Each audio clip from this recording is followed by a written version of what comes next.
Hi everyone, here we've got BLACKVIEW A60 Pro and let me show you how to clear browsing data on this device. So first of all we have to open our browser. In my case it will be Google Chrome, so let's open it. And now let's choose this three dots icon. Now let's tap on the history. And as you can see here, we've got the list of previously visited websites. In order to remove only one of it, simply tap on this X button right next to it. And as you can see, it simply disappears.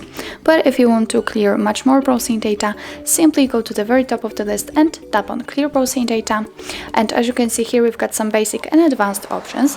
We can remove browsing history, cookies and site data, and cached images and files. And after tapping on Advanced, we can also remove saved passwords, out-of-inform data, and site settings.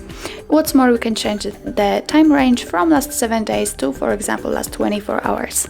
If you are ready, click on Clear Data. Let's click on Clear. And as you can see here, we've got no history here, so it means that we successfully removed browsing data. So that's all. This is how to clear browsing data in your BLACKVIEW A60 Pro. Thank you so much for watching, and if you find that this video was helpful, please hit the subscribe button and leave the thumbs up.